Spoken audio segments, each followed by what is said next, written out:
আসসালামু আলাইকুম। কেমন আছেন আপনারা সবাই? আশা করি ভালো আছেন। অনেক লম্বা একটা বিরতির পর আমি আবারও আপনাদের সামনে উপস্থিত হলাম।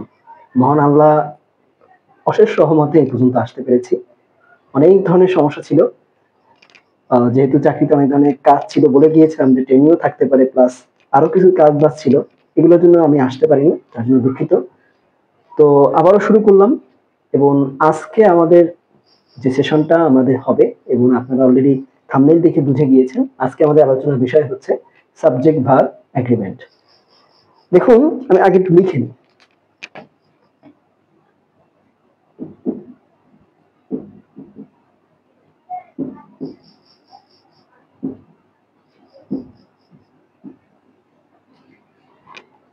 Subject verb agreement.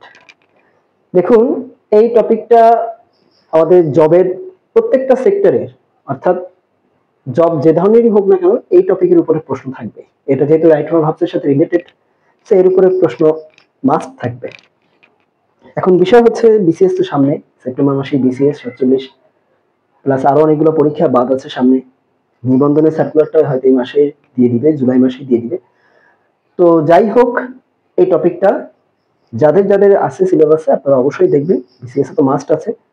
এখন এখানে কি কি বিষয় আছে দেখুন, সাবজেক্ট ভার্ব এবং এদের যে এগ্রিমেন্ট, অর্থাৎ সাবজেক্ট অনুসারে ভার্ব কেমন হবে, ভার্ব যদি সিঙ্গুলার হয় সাবজেক্ট সিঙ্গুলার হবে, বা সাবজেক্ট সিঙ্গুলার হলে ভার্ব সিঙ্গুলার হবে, এবং সাবজেক্ট প্লুরাল হলে ভার্ব প্লুরাল হবে। এটাই হচ্ছে বেস। এই বিষয়টার বেস ফর্ম হচ্ছে এটা। এবং সবচেয়ে বড় বিষয় যেটা সেটা হচ্ছে এই সাবজেক্ট ভার্ব এগ্রিমেন্ট কিন্তু নাম্বার নিয়ে ডিল করে, অর্থাৎ নাম্বার নিয়ে আলোচনা করে। এটা কিন্তু কখনো ভুলে যাবেন না। অর্থাৎ subject verb agreement deals with numbers, বুঝতে পেরেছেন, বা নাম্বার। এটা কাজই হচ্ছে তাই। তো এখন আমরা আজকে যে কাজটা করব তা হচ্ছে এই টপিকটা অনেক বড় একটা টপিক। এই টপিকের ভিতরে আপনারা জরুরি যে রুলগুলো আছে সেগুলো আমরা শিখবো, এবং সবচেয়ে বড় কথা হচ্ছে আজকে সব শিখবো না, আজকে আমরা ধরেন অর্ধেকটা শিখবো। ধরেন এই টপিকটা দুইটা ক্লাসে হবে, আজকে প্রথম পার্ট, নেক্সট পার্ট আমি পরের ক্লাসে আল্লাহ বাঁচালে ইনশাল্লাহ নিয়ে আসবো। তো আজকের এই টপিকের ভিতরে প্রথম যে রুলটা সেটা হচ্ছে রুল নাম্বার 1। একটু দেখেন, রুল নাম্বার 1 এ যে আলোচনাটা আমি করব তা হচ্ছে এন্ড যুক্ত থাকলে কি হবে। এখন এন্ড যুক্ত থাকলে দুই ধরনের হবে। এক হচ্ছে যদি এন্ড দিয়ে যদি সেম ধরনের কোনো বিষয় যুক্ত থাকে, একই ধরেন আপনি সাবজেক্টটা সেম, তাহলে সেই এন্ড কেমনে কাজ করবে, আর যদি এন্ড দিয়ে সাবজেক্ট ভিন্ন হয় তাহলে কিভাবে কাজ করবে। যেমন দেখেন আপনি যদি এন্ড দিয়ে সেম ধরেন, সেমে যদি আসি তাহলে দেখেন এরকম যদি বলি যে স্লো অ্যান্ড স্টিডি, ধরেন আছে স্লো অ্যান্ড স্টিডি, এখানে ধরেন আছে দিল উইন, উইন দিল শূন্যস্থানে উইন দ্য রেস, অর্থাৎ ধীর সুস্থে যদি আপনি দৌড়ান তাহলে আপনি মানে ওই দৌড়টা জিততে পারবেন। এখন বিষয়টা হচ্ছে একটু দেখলে বুঝবেন, এখানে এন্ড যুক্ত আছে কিন্তু যুক্ত হচ্ছে স্লোর সাথে স্টিডির বিষয়। স্লো মানে ধীর, এটা মানেও ধীরতা বা ধরেন ধীর স্থিরতা একই জিনিস, যেহেতু দুইটা সেম জিনিস এই কারণে আমি বলেছি যদি সেম হয় তাহলে কিভাবে এটা আপনি করবেন। তো সেক্ষেত্রে যদি সেম থাকে দুই পাশে এন্ড দিয়ে যুক্ত তখন এটা একটা কাজ করে, যেহেতু সেম জিনিস তাই সেটা সিঙ্গুলার আকারে কাজ করে। যদি সিঙ্গুলার হয় তাহলে ভার্বটাও সিঙ্গুলার হবে, নাম্বারটা যদি সিঙ্গুলার অর্থাৎ সাবজেক্টটা যদি সিঙ্গুলার ভার্বটাও সিঙ্গুলার হবে। তাহলে সেক্ষেত্রে কিছু দেখেন এই সবটা মিলে একটা বিষয় বোঝাচ্ছে একটা, তখন এখানে হবে হচ্ছে ভার্ব মানে সিঙ্গুলার আকারে। অর্থাৎ সেক্ষেত্রে যদি তাই হয় তাহলে দেখেন এখানে আসতেছে উইন্স, অর্থাৎ slow and steady wins the race. বুঝতে পেরেছেন? তেমনি দেখেন আমি যদি এরকম বলি টু অ্যান্ড টু, তারপর ধরেন আছে এখানে মেক, মেক 4, দুইয়ে দুইয়ে 4 হয়। খেয়াল করেছেন? দুইয়ে দুইয়ে 4 হয়। এই জায়গাটা যদি আমি একটু তাকাই তাহলে আপনারা দেখলে বুঝতে পারবো এখানেও 2 এখানেও 2, এই কারণে দুইটা কিন্তু সেম জিনিস, 2 এবং 2, যার কারণে তখন এটাও এই সেম রুলেই যাবে, অর্থাৎ এটা মেক্স হবে। তবে এখানে একটা বিষয় আছে, আপনারা কতটুকু জানেন আমি জানি না, এই রুলটা তো প্রায় আসে ধরেন 2 and 2 makes 4, এটা আমরা মুখস্থ হয়ে গেছে আমাদের। কিন্তু যদি এরকম থাকে মানে এরকম যদি 2 and 3 ধরেন আছে এখানেও আছে মেক, তারপর ধরেন আছে 5, 4 না দিয়ে আমি 5 দিলাম যাতে 2 আর 3 এ 5 হয়। এখন এই জায়গাটা তাহলে কি হবে দেখেন, মনে রাখবেন এটা 2 এবং 2 দেখে মনে হচ্ছে সমান, তাই এটাকে আমরা সমান আকারে ধরে 1 ধরে আমরা নেক্সট করেছি। ঠিক আছে, এটা এটা এটা সমস্যা নাই, কিন্তু বেসিক্যালি এরা কিন্তু সংখ্যা প্রকাশ করতেছে, এটা একটা সংখ্যা, এটা একটা সংখ্যা। সংখ্যা যেহেতু প্রকাশ করতেছে, সেই সংখ্যাটা 1 হোক 1000 হোক সংখ্যাই তো। এই কারণে এখানেও দেখেন এই 2 একটা সংখ্যা, 3 একটা সংখ্যা, যার কারণে এটা দেখতে 2 আর এটা দেখতে 3 হলেও জিনিসটা আসলে সংখ্যা প্রকাশ করার কারণে এই দুটাও সেম জিনিস। এই জন্যই এটাও সেই একই উত্তর হবে, অর্থাৎ মেক্স 5 হবে। বুঝতে পেরেছেন? এই জায়গাটা কিন্তু আপনারা ভুল করেন, এই কারণে আপনাদের সমস্যা হয় বলে আমি এই জিনিসটা আপনাদের দেখিয়ে দিলাম। এটা প্রায় পরীক্ষা আসে এবং আপনারা এই জায়গাটা ভুল করে ফেলেন। আরেকটা ধরেন আমি যদি এরকম বলি, এটা ধরেন আমি বাদ দিলাম। এখন এই সিমিলার আরেকটা জিনিস দেখিয়ে দিই, যেটা আপনাদের আমরা প্রবাদ আকারে পড়েছি, সেটা আপনারা একটু দেখেন। ধরেন আমি দিচ্ছি, ধরেন আমি এরকম লিখতাম, ধরেন early to bed and early to rise। দেখেন এখানে আছে make a man healthy, wealthy and wise। আমরা এটা ছোটবেলা থেকেই পড়ে আসছি। এখন একটু বুঝে বিষয় হচ্ছে, আমরা কিন্তু জানি যে এখানে মেক্স হবে, কিন্তু বিষয়টা যদি আমি আমার সাবজেক্ট ভাব রুলের এগ্রিমেন্টের রুলে যাই, তাহলে কেন মেক্স হবে প্রশ্নটা এখানে থাকবে। দেখেন early to bed, this is on of your habits, এটা কিন্তু হ্যাবিট, অর্থাৎ হ্যাবিট তো না, হ্যাবিট। আর্লি টু বেড, আপনি সকাল সকাল ঘুমাতে গেলেন। আর্লি টু রাইজ, এটা একটা হ্যাবিট। এখন আপনি দেখেন this is a habit, this is a habit, এই দুইটা হ্যাবিট কিন্তু সেম জিনিস, হ্যাবিটটাই বোঝাচ্ছে। তাহলে এটা বিষয়টা তো এক, সেম বিষয় না, আলাদা তো কোনো কিছু না। তাহলে বিষয় যদি এক হয়, তাহলে এটা একটা হ্যাবিট, এটাও একটা হ্যাবিট। এটা এমন না যে এটা একটা হ্যাবিট, এটা একটা র্যাবিট, এরকম না কিন্তু। তো যার কারণে দুটা যদি সেম জিনিস এবং দুইটা মিলে একটা জিনিস বোঝাচ্ছে, যে এর ফলে তুমি কি হবে, তুমি হেলদি হতে পারো, ওয়েলদি হতে পারো, ওয়াইজও হতে পারো। তখন এটা একসাথে কাজ করছে না, একসাথে কাজ করলেও সেক্ষেত্রে সেই জিনিসটা সিমিলার বোঝানো হয়, এবং সিমিলার হলেই তখন এখানে দেখবেন আপনি সিঙ্গুলার হয়ে যাচ্ছে, যেটা এক জিনিস এটা মেক্স হচ্ছে। বুঝতে পেরেছেন? আচ্ছা, এবার আসেন, এতক্ষণ তো আমি সিমিলার দেখলাম, কিন্তু যদি ডিফারেন্ট থাকে, যেমন ধরেন আমি যদি এরকম বলি, এরকম যদি বলি, ধরেন একটু খেয়াল করবেন, ও আচ্ছা কথা আছে, আর সেটা ডিফারেন্ট আমি পরে দেখাবো, সরি মানে ওই জিনিসটা একটু পরে দেখাবো। আচ্ছা, এবার ধরেন আমি যদি এরকম বলি, টাইম অ্যান্ড টাইট, ধরেন এখানে আছে ওয়েট, ওয়েট ফর নান। ছোটবেলা থেকে আমরা এই জিনিসটা অনেকেই ভুলভাল শিখে এসেছি। Time and tight wait for none, এটাও করেছি অনেকে আমরা, আবার আমরা এরকমও করেছি time and tight waits for none. এবং কোনটা হবে? দেখুন এটা একটা মজার কোশ্চেন, আপনি একটু বেসিক থেকে চিন্তা করুন, এই সাবজেক্ট বা রুলের বা সাবজেক্ট বা এগ্রিমেন্টের যে রুল আছে সেটা থেকে চিন্তা করুন। যদি বিষয় ভিন্ন হয়, তাহলে কিন্তু ওই জিনিসটা একরকম বোঝায় না। বুঝতে পেরেছেন? হ্যাঁ হ্যাঁ, সেটা হতে পারে যে সেটা একটা জিনিস হয়ে ওইটাই মানে একসাথে কাজ করছে, আমি মানি, ঠিক আছে, কিন্তু বিষয় তো ভিন্ন। ওইটা কিন্তু দুইটা হ্যাবিট ছিল, দুইটা বিষয় কিন্তু মিলে কিন্তু দুইটাই হ্যাবিট, সেই আলাদা বিষয় ছিল।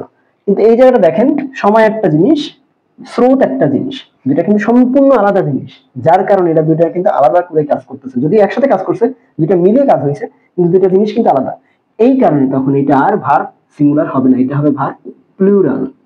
তো যার কারণ তাই যদি হয়, তাহলে হবে হচ্ছে ওয়েট। বুঝতে পেরেছেন? আশা করি এটা বুঝতে পেরেছেন। আর যদি কোনো বইতে দেখেন ওয়েটস লেখা আছে, সেটা ভুল লেখা আছে, ওটা আপনারা পড়বেন না, ওটা স্কিপ করে যাবেন। এখন দেখেন আরেকটা ধরেন আমি যদি বলি, ফেম অ্যান্ড ফরচুন, এখানে ধরেন আছে বিভার, রিলেটেড টু ইচ আদার, মানে এরা একে অপরের সাথে সম্পর্কিত। ফেম অ্যান্ড ফরচুন, আপনার খ্যাতি এবং আপনার ভাগ্য। মনে রাখবেন, আপনার ভাগ্যে যদি খ্যাতি না থাকে, আপনি যতই চেষ্টা করেন না, কখনোই হবে না। তেমনি আপনি যদি চেষ্টা না করেন, আপনার ভাগ্য কখনো বা তকদির কখনো পাল্টায় দেবেন না আল্লাহ পাক। বুঝতে পেরেছেন? আল্লাহ পাক তখনই আপনাকে তকদির পাল্টায় দেবেন when you will try your level best. ওকে, যা হোক, এখন দেখেন খ্যাতি আর হচ্ছে ভাগ্য দুইটা সম্পূর্ণ আলাদা জিনিস, এবং দুইটা মিলেই কিন্তু এরা কিন্তু একে অপরের সাথে সংযুক্ত। এই কারণে দুটো যদি আলাদা জিনিস, তখন কিন্তু এটা হয়ে যাচ্ছে আর, অর্থাৎ ভারতটা পুনরায় হচ্ছে। বুঝতে পেরেছেন? এভাবেই কিন্তু এই রুলগুলা করতে হবে। তো এই একটা রুল ছিল। আর একটা রুল আছে আপনার, অবশ্য আমি সেই রুলটা পরে যাচ্ছি। আর একটা জিনিস দেখানোর আছে, এই জিনিসটা আপনাদের খুব ক্রিটিক্যাল একটা জিনিস, আপনারা অনেকে বুঝতে পারেন না। যেমন দেখেন, আমি যদি বলি, একটু খেয়াল করেন, এটা এক্সেপশনাল, ওকে, আমি এটা ব্যতিক্রম লিখে দিচ্ছি। এই ব্যতিক্রম জিনিসটা একটু মনে রাখবেন। যেমন ব্রেড অ্যান্ড বাটার, আমি লিখেই দিচ্ছি অ্যান্সার। এখানে বি ভার্ব আছে, এটা ইজ আ গুড ফুড, এই একটা। আরেকটা হচ্ছে ব্রেড অ্যান্ড বাটার, এখানে আছে বি ভার্ব, আমি এখানে অ্যান্সার দিচ্ছি are different from each other. দেখেন একটা মজার জিনিস, কি একটা ক্রিটিক্যাল বিষয়। Bread and butter is a good food, bread and butter are different from each other. এখানে সমস্যাটা কোথায় হয়েছে দেখেন, আপনি যখন ব্রেড অ্যান্ড বাটার বলছেন, তখন আপনি কিন্তু ওই মাখন আর আপনার ধরেন রুটি বা সেটা মিলিয়ে যেটা জিনিসটা হয়, বুঝতে পেরেছেন? ওই যে বিষয়টা, ওই যে খাবারটা, সবটা মিলে যে খাবারটা হয়, সেইটা মিলে একটা জিনিস বলছে, যেহেতু সেটা একটা খাবার, এবং তার কারণে যদি একটা ফুড বলছে আর গুড ফুড, তাহলে দুটো একসাথে কাজ করে একটা খাবার হয়েছে না। এমন বলে যে আর গুড ফুডস, তাহলে আবার দুটো আলাদা জিনিস হয়ে যেত, তখন আবার এখানে আর। তাই যখন হয়েছে, তাহলে দেখেন কি দাঁড়াচ্ছে, bread and butter is a good food, একটা খাবার বোঝাচ্ছে। এই জন্য যদি কোনো কারণে এরকম বোঝাতো ব্রেড অ্যান্ড বাটার আর গুড ফুডস, এই না থাকতো, তাহলে ওখানে আর দিতাম, বুঝছেন? কিন্তু এখানে দেখেন ব্রেড অ্যান্ড বাটার, রুটি আর মাখন, এখানে দেখেন কি বলছে, আর বলছে। কেন বলছে দেখেন, ডিফারেন্ট ফ্রম ইচ আদার, এরা একে অপর থেকে ভিন্ন। যখন এরা একে অপর থেকে ভিন্ন, তাহলে এরা দুটো আলাদা সত্তা। যখন দুটো আলাদা সত্তা, তাহলে এটা নিশ্চয়ই ভিন্ন ভিন্ন সাবজেক্ট, এবং ভিন্ন ভিন্ন সাবজেক্ট হওয়ার কারণেই এটা তখন প্লুরাল নাম্বার আকারে কাজ করবে। বুঝতে পেরেছেন? এই কারণে এখানে আর হয়েছে। তো এই রুলগুলো একটু মাথায় রাখবেন, ঠিক আছে? এইটা গেল রুল নাম্বার 1। এক রুলের ভিতরেই আমি এত কিছু আলোচনা করলাম। এই একটা রুল যদি ভালো মতো বোঝা যায়, বাকিগুলো বোঝা খুব বেশি, আমার মনে হয় না খুব বেশি কোনো কঠিন কিছু হয়। এবার আসেন রুল নাম্বার 2 এ। দেখি রুল নাম্বার 2 এ কি আছে, আবার দেখি। এই রুলগুলো আসলে অনেকগুলো রুল, আমি মনে হয় ভুলিয়ে যাই, আবার দেখা যাচ্ছে অনেক সময় ভুলেও যাই। এই জন্য আমি একটু বইয়ের হেল্প নিচ্ছি, যেন রুলটা সিরিয়ালটা ঠিক থাকে। আচ্ছা, এখন আসেন পরবর্তী যে রুলটা আছে, সেটা হচ্ছে আপনাদের রুল 2 এর। ধরেন এটা কেমন, একই ব্যক্তি বুঝালে বা ভিন্ন ব্যক্তি বুঝালে, বিষয়টা এরকম। আমি এখানে এরকম লিখতেছি, একই বা ভিন্ন ভিন্ন বুঝালে, এভাবে ধরেন, সেটা ব্যক্তি হোক বস্তু হোক যেটাই হোক। যেমন আমি একটা ধরুন লিখি, যেমন দেখেন, দ্য প্রেসিডেন্ট অ্যান্ড সেক্রেটারি, এখানে আছে বি ভার্ব, প্রেজেন্ট টুডে, যে সভাপতি আর প্রধান, ধরেন প্রেসিডেন্ট, তো সেক্ষেত্রে সভাপতি আর প্রেসিডেন্ট তারা আজকে উপস্থিত আছেন, একটা সেন্টেন্স। অথবা আরেকটা আছে, the president and the secretary, এখানে আছে বি ভার্ব, প্রেজেন্ট টুডে। দেখেন বেসিক্যালি দেখে কিন্তু দুইটা সেন্টেন্সে সেমই মনে হয়। আপনি একটু খেয়াল করে দেখবেন, শুধুমাত্র এই জায়গাটা একটা এক্সট্রা ডি আছে, যেটা এই জায়গাটা মিসিং নাই এখানে। এতটুকু কিন্তু তফাৎ, খুব বেশি কিন্তু তফাৎ না। কিন্তু এই এতটুকু তফাতের কারণে পুরো সেন্টেন্স দুটো সম্পূর্ণ একটা অপর থেকে আলাদা। কি হয়েছে দেখেন, এখানে বোঝাচ্ছে কি, আমরা যদি ম্যাথের নিয়মে যাই তাহলে বুঝতে পারবেন। যেমন ধরেন আমি যদি এরকম বলি 2 into a plus b, this is called 2a plus 2b, বুঝতে পেরেছেন? 2a plus 2b। এখন এটা যখন আপনি লিখছেন তখন এই দুই একটা জিনিস আর এই দুটো একসাথে মিলে একটা জিনিস বোঝাচ্ছে। কিন্তু যখন আপনি 2a plus 2b লিখছেন তখন দুইটাই আলাদা আলাদা জিনিস, এটা এটা আলাদা আলাদা হয়ে গেছে।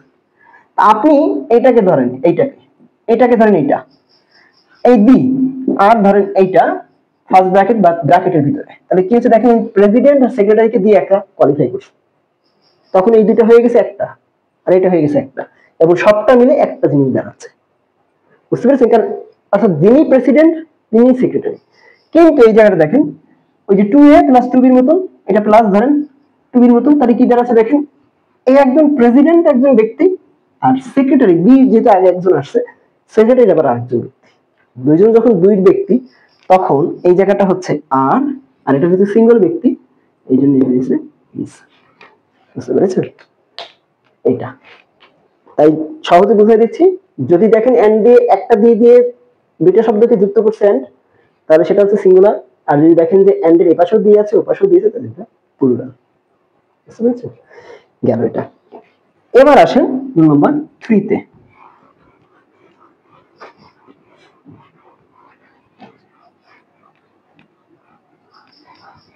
একটু অপেক্ষা করেন, আমি লিখতেছি। এখন আসেন রুল 3 তে কি বলেছে।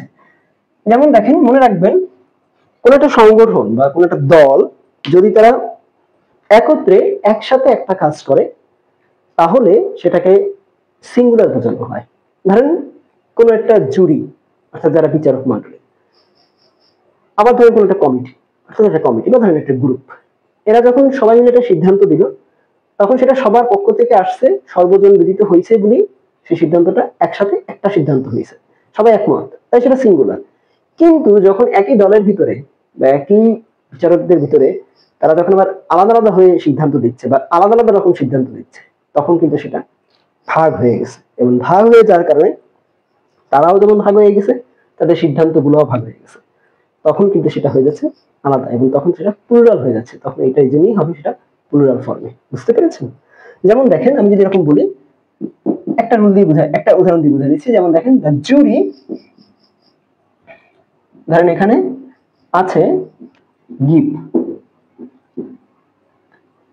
দ্য জুরি এখানে আছে গিভ দ্য ডিসিশন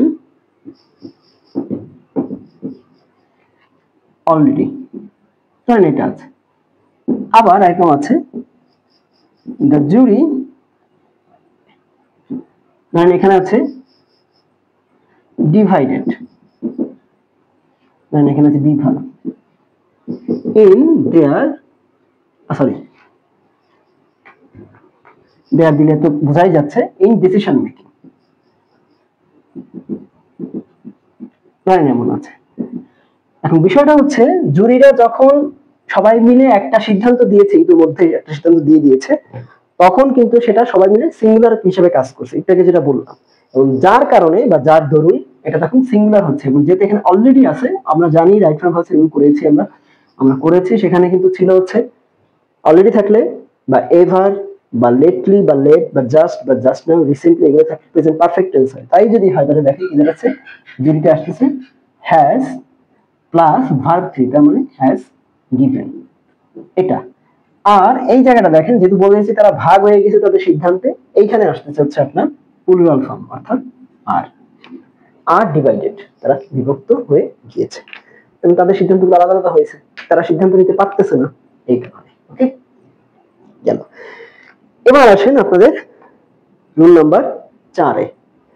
দেখেন রুল নাম্বার 4টা খুবই সোজা, এটা এটা কোনো ডিফিকাল্ট কোনো রুল না। আমি আর এই 4-এর পরে আরেকটা রুল দেখাবো, তারপরে আমাদের ক্লাস আজকে সংক্ষিপ্ত ক্লাস এখানে শেষ করব। এরপরে লাগলে আরো ক্লাস নিব, যদি আমি 2টা পার্টে না নিতে পারি 3টা পার্টে নিব, কারণ এই টপিকটা যেহেতু খুব ঘোলাটে একটা টপিক, একটার সাথে একটা মিশে যায়, আমি চেষ্টা করবো ভাগ ভাগ করে ক্লাসটা নিতে।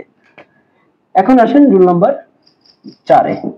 এই জায়গাটা দেখেন কি আসতেছে, ধরেন আমি যদি এরকম বলি অন অফ দা, ঠিক আছে, অন অফ দা, বা ধরেন আপনি ইচ, বা ধরেন এভরি,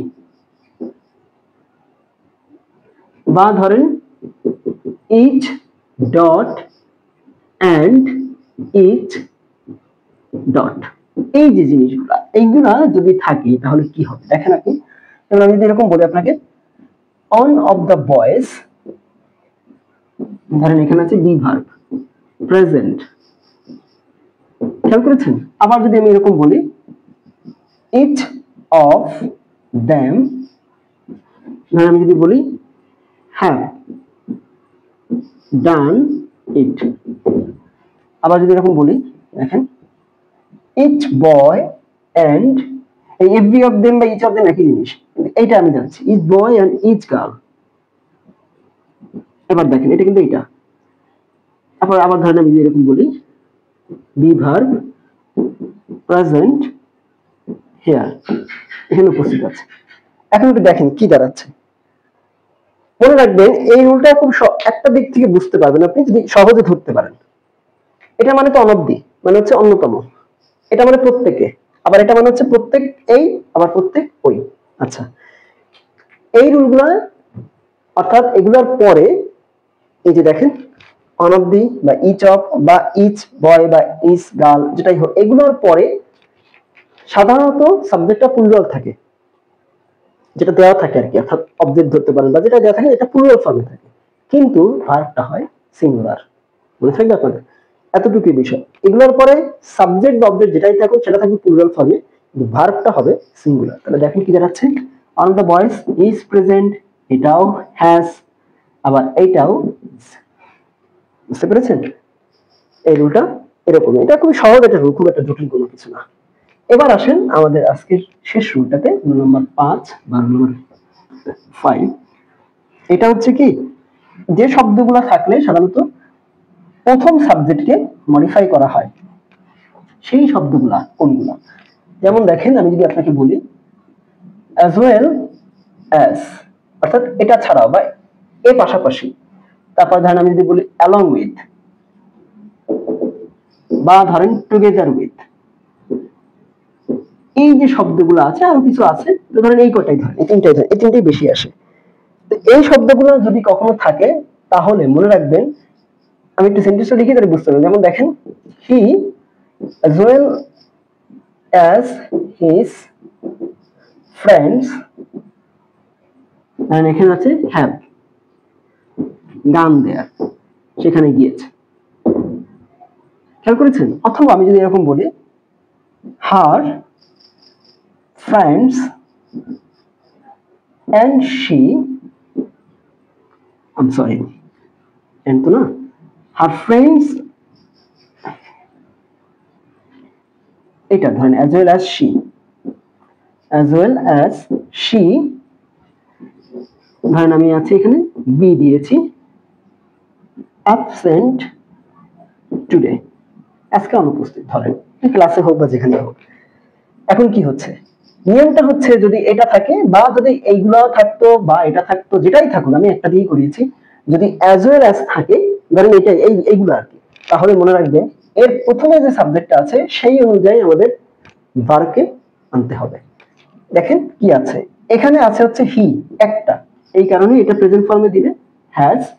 আর এখানে দেখেন হার ফ্রেন্ডস প্লুরাল নাম্বার, এই কারণে এখানে পরেরটা আসতেছে আর, যেটা টুডে বলছে, যদি মানে ইয়েস্টারডে বলতে আমি ওয়ার দিতাম।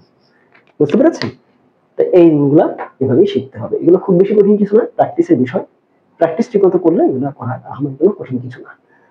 তো ভালো থাকবেন আপনারা সবাই। আজকে সংক্ষিপ্ত ক্লাসে আমি যতটুকু পেরেছি 5টা রুল, কিন্তু এই 5টা রুলই বেশি জরুরি। এরপরে আরো অনেকগুলো রুল আছে, এখানে প্রায় 25-30টা রুল আছে। আমি চেষ্টা করবো ভিতর থেকে যেগুলো আপনাদের জন্য সব থেকে বেশি জরুরি, যেগুলো কভার করলে অন্তত আপনাদের জবটা অন্তত হয়ে যাবে। যদি শিখতে চান তাহলে আরো করতে হবে, জানতে হবে, আমাকে যোগাযোগ করবেন আমার সাথে। আমি এর থেকে যদি আপনারা আরো বেশি জানতে চান আমি সেভাবে আপনাদেরকে হেল্প করার চেষ্টা করব। ভালো থাকবেন সবাই। আজ প্রায় 20 দিনের মতন হবে, হয়তো বা 20-21 দিন হতে পারে, বা তারও বেশি হতে পারে, বা হালকা কম হতে পারে। এতদিন পরে আমি একটা ক্লাস সরাসরি নিতে আসলাম, তো অনেক তালতালনা ছিল, আলহামদুলিল্লাহ আমি সেগুলো কমপ্লিট করতে পেরেছি, একটু ফ্রেশ লাগতেছে, এই জন্যই আসলাম আজকে। তো ভালো থাকবেন আপনারা সবাই, আমি আমার জন্য দোয়া করবেন যেন এইভাবে আপনাদের সামনে রেগুলার আসতে পারে আগের মতো করে। যেন খুব বেশি অফিসিয়াল ঝামেলা না থাকে, দোয়া করবেন। আপনাদের জন্য শুভকামনা রইল আপনাদের বিসিএস প্রিলিমিনারির জন্য, মানে আপনাদের প্রস্তুতি প্লাস বাকি সবগুলো প্রস্তুতি ভালো হোক সেই কামনায় মহান আল্লাহর কাছে করে যাচ্ছি, সবসময় করি, আজকেও করলাম। আল্লাহ হাফেজ, ভালো থাকবেন সবাই। আসসালামু আলাইকুম ওয়া রাহমাতুল্লাহি ওয়া বারাকাতুহু।